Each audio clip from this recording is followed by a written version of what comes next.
Good morning. তোমরা সবাই কেমন আছো? আশা করি সবাই ভালো আছো, সুস্থ আছো, আর আমরাও খুব ভালো আছি। আজ দিনটা হলো মঙ্গলবার।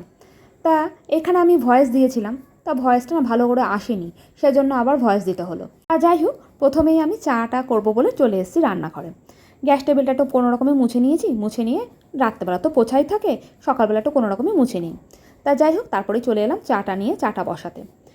আর শুভ্রজিৎ ঘুমাচ্ছে, মিঠিও ঘুমাচ্ছে। তো তোমাদের তো যেমন বলছিলাম যে মিঠির আবার অনলাইন ক্লাস শুরু হয়ে গেছে। কী আর বলবো, সে এক বড় বিরক্ত। মিঠিকে একটু পরে উঠিয়ে দেবো। তা বলবো যতটুকু পারছিস ততটুকু কর।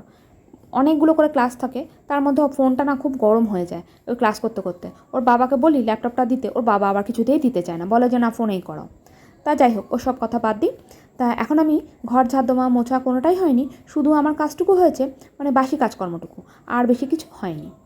তা চলো আস্তে আস্তে তোমাদের সাথে সব কিছুই শেয়ার করছি। তোমাদের সাথে কথা বলতে বলতে আমার চাটাও হয়ে গেছে।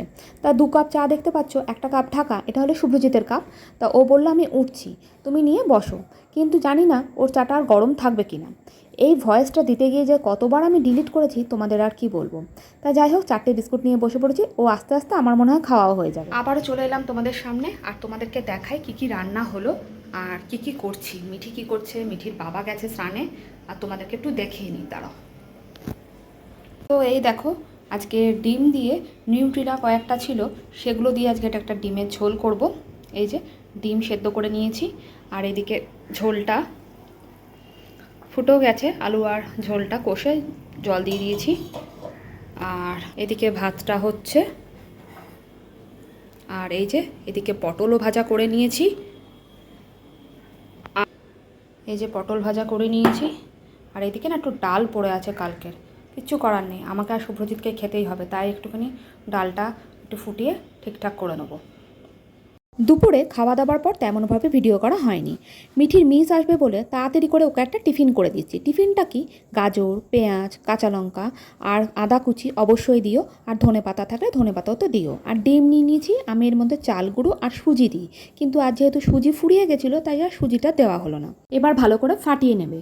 ফাটিয়ে নেবার পর তারপরে তাওয়ার মধ্যে সাদা তেল বা সর্ষের তেল দিয়ে নেবে, তার মধ্যে পাতিয়ে দেবে, পাতিয়ে দিয়ে বেশ কড়া করে ভেজে নেবে।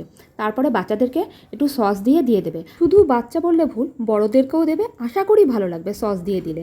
আমরা তো সবাই খুব ভালো খাই। আর তোমরা কারা কারা এই রেসিপিটা করে খাও অবশ্যই কিন্তু কমেন্ট করে জানাতে একদম ভুলো না। আমার ব্রিলিয়ান্ট বাচ্চা বাচ্চা ও বাচ্চা, আজকে খাবারটা ঠিক পছন্দ হয়নি তো? যেহেতু হয়েছে, তাকিয়ে বল দেখি। এই যে বললি ক্যারট দেওয়া আছে, ক্যারটগুলো ভাল লাগে না, ওভাবে খুঁটে খুঁটে খাবি নাকি? আজব তো। গাজর দেওয়া হয়েছে বলে অতটা মিঠির ভাল লাগে না, শুধু পেঁয়াজ আদা কুচি দিলেই ভাল লাগে, কিন্তু একটুখানি গাজর ছিল তাই গাজর দিয়ে দিলাম। তো এটা তো স্কুলে থাকলেও মাঝে মাঝে দিই গাজরটা, আর যদি কাটার সময় না থাকে তখন আর দিই না। কিন্তু দেখো গাজরগুলোকে আগে আগে খুঁটে খুঁটে খাচ্ছে। এই দেখো গাজরগুলোকে বার করছে আগে আগে, তারপরে খাচ্ছে। খা। তোমাদের দেখাই আমি কতগুলো বাসন মাজলাম। তা যাই হোক, দুপুরবেলাও বাসন মেজেছি, এখনও মাজলাম। আর যেন আমার জন্মই হয়েছে বাসন মাজার জন্য। আমি বিয়ে করেছি, আমার মেন মোটিভ ছিল বাসন মাজা।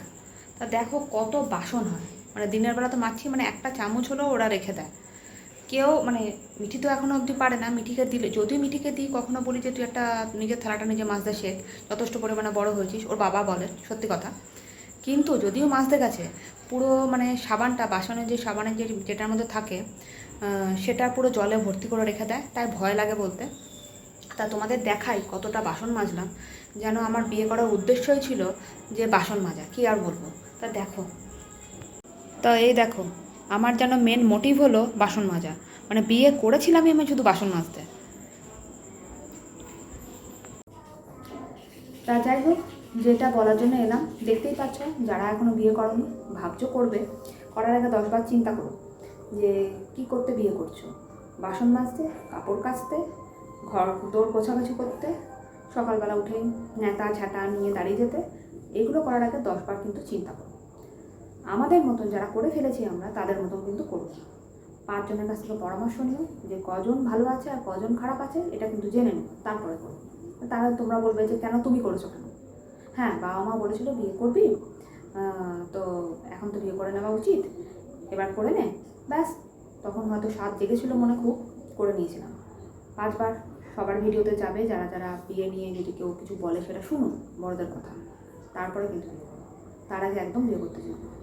যাই হোক, ওসব কথা বাদ দাও। কী বলবো, আরও দুঃখের কথা বেরিয়ে আসবে। মিঠি বাসন মাজতে চায়, কিন্তু যেই বাসন মাজতে দিতে চাই সঙ্গে সঙ্গে সাবানের বাটিতে পুরো জল ভর্তি করে রেখে দেয়, তাই ও পারবে না মাজতে। মিঠির বাবাও মাজে, একটা থালা মাজে, কিন্তু কী বলবো, বললে আবার রাগ হয় তার। তা যাই হোক, কিছু বলার নেই, আরও দুঃখের কথা বেরিয়ে আসবে। তা আজকের জন্য ভিডিওটা এখানেই শেষ করছি। আর যারা যারা আমার ভিডিওতে রোজ আসতো তাদেরকে অসংখ্য ধন্যবাদ। আর এখানেই শেষ করছি। আর প্লিজ তোমরা পাশে থেকো, তোমরা না থাকলে মানে একটু মানে এগাতে পারবো না, তোমরাও পারবে না, আমিও পারবো না, এটা সবার জন্যই বলছি। তাহলে আজকের জন্য ভিডিওটা এখানেই শেষ করছি। তোমরা সবাই ভালো থেকো, সুস্থ থেকো, সাবধানে থেকো, আর সকলকে ভালো থেকো। এখনকার জন্য টাটা, গুড নাইট।